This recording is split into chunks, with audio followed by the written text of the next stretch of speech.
یہ کہتے ہیں ہم ہندوستان کا خالص اس کو ہندو اسٹیٹ بنا لیں گے، کوئی یہاں کسی دھرم کا ہندو کے سوا کسی دھرم کا ماننے والا، یہ مر جائیں اور پھر زندہ ہوں پھر مر جائیں تب بھی مسلمان اور کرسچن۔ مولانا ارشد مدنی، مولانا ارشد مدنی، ہندوستان۔ ہاں مسلمان قتل بھی ہو سکتے ہیں، کرسچن قتل بھی ہو سکتے ہیں، 50,000 70 سال کے اندر فسادات کے اندر مر گئے، میں کہتا ہوں 50 لاکھ اور مر جائیں گے، دین کے اوپر مریں گے، مسلمان بن کر رہیں گے، مسلمان بن کر مریں گے، دھرم کو کیا چھوڑ دیں گے؟ اس کے اندر طاقت ہے، لیکن ملک کا امن و امان کہا جائے گا؟ کیا جہاں لاکھوں مسلمان اپنی جان دینے کے لیے تیار ہوگا، کیا وہاں امن و امان رہ سکتا ہے؟ ملک کا کیا بنے گا؟ اس آواز کو نکالنے والے یہ جانتے ہیں، پاگل نہیں ہیں، کہ مسلمان اپنے مذہب کو بدل دے گا، کرسچن اپنے مذہب کو بدل دے گا، جینی ایک اقلیت ہے وہ اپنے مذہب کو بدل دے گی، نہیں، سکھ ایک اقلیت ہے وہ مذہب بدل، نہیں، مذہب نہیں بدلا جا سکتا۔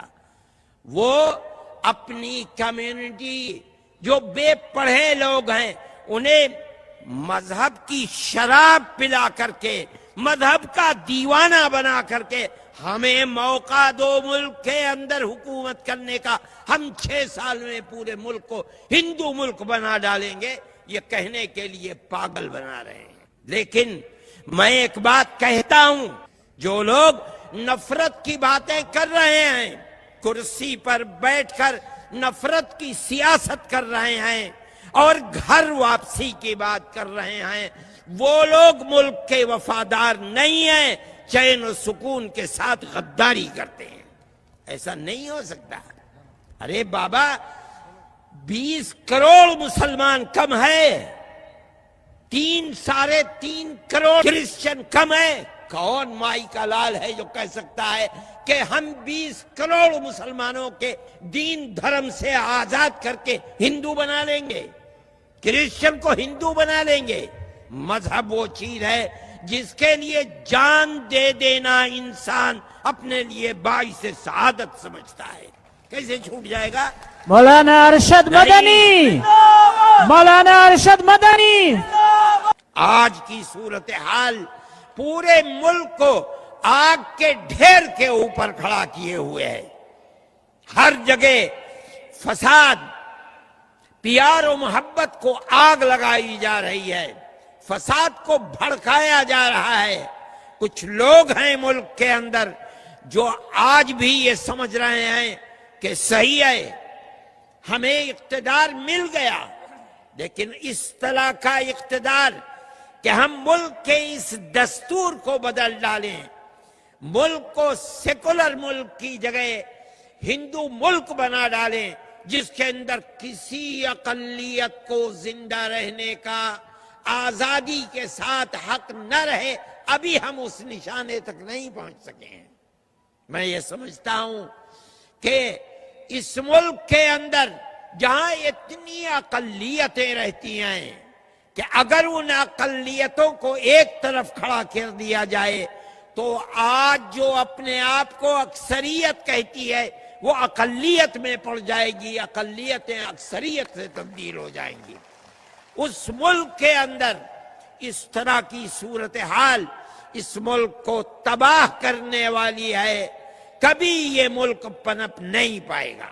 یہ ملک ہمارا ہے، اگر اس ملک کے اندر چین و سکون نہیں رہے گا، امن و امان نہیں رہے گا، تو یہاں خون اقلیت ہی کا نہیں بہے گا، اقلیت کا بھی بہے گا، اکثریت کا بھی بہے گا۔ ملک کا ہوگا کیا؟ کس طرح جیئیں گے؟ کس طرح ہم ملک کے اندر رہیں گے؟ جس ملک کے اندر امن و امان نہیں ہے وہ ملک کبھی پنپ نہیں سکتا۔ یہ لوگ بے وقوف ہیں جو امن و امان کو آگ لگا رہے ہیں۔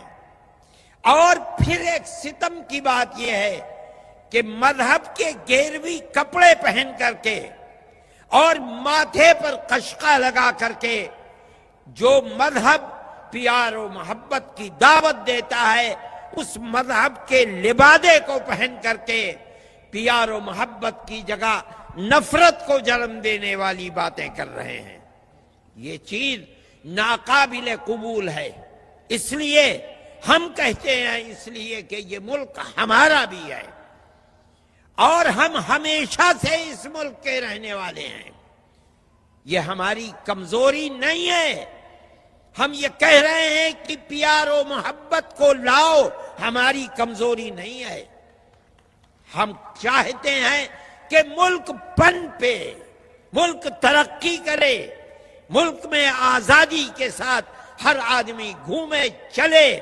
یہ نہ ہو کہ اگر گھر سے باہر نکلا ہے تو پھر زندگی کے ساتھ گھر واپس آنے کی امید نہ رہے۔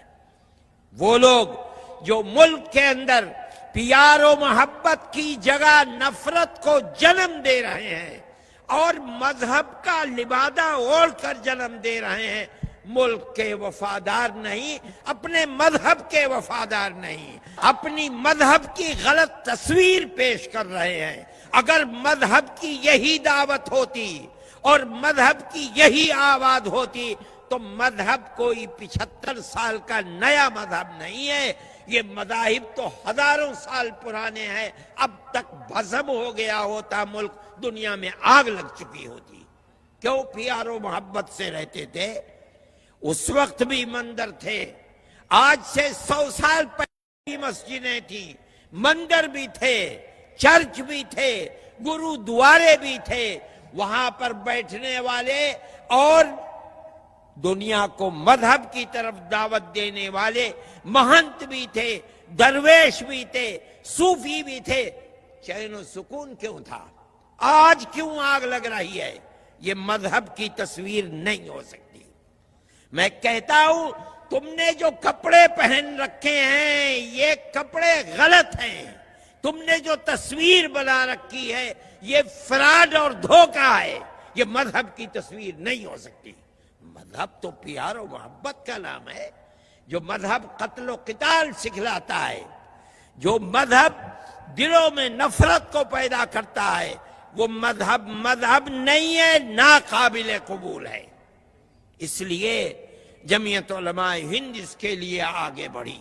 فرقہ پرستی کا اگر آپ کو مقابلہ کرنا ہے تو ایک ایک فرد کو مقابلہ کرنا ہوگا۔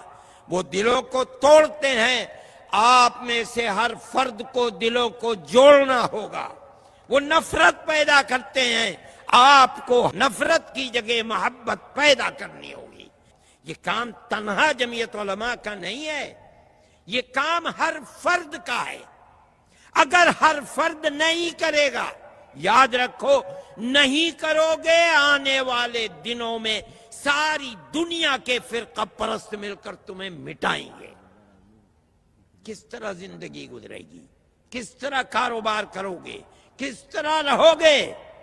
پھر اسی کے اندر مار دھاڑ ہوگی اور قتل و قتال ہوگا اور ملک تباہ اور برباد ہوگا۔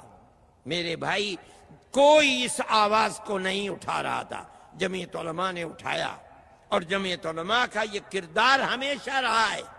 آپ مجھے بتائیے کہ میں جو بات کہہ رہا ہوں آپ اس کا عہد و پیمان کرتے ہیں اپنی زندگی میں یا نہیں کرتے؟ انشاءاللہ اگر کرتے ہیں تو اس کو اپنی زندگی کا مقصد بنائیے۔ یہ جو آگ اٹھ رہی ہے اس کا مقابلہ اسی طرح سے ہوگا۔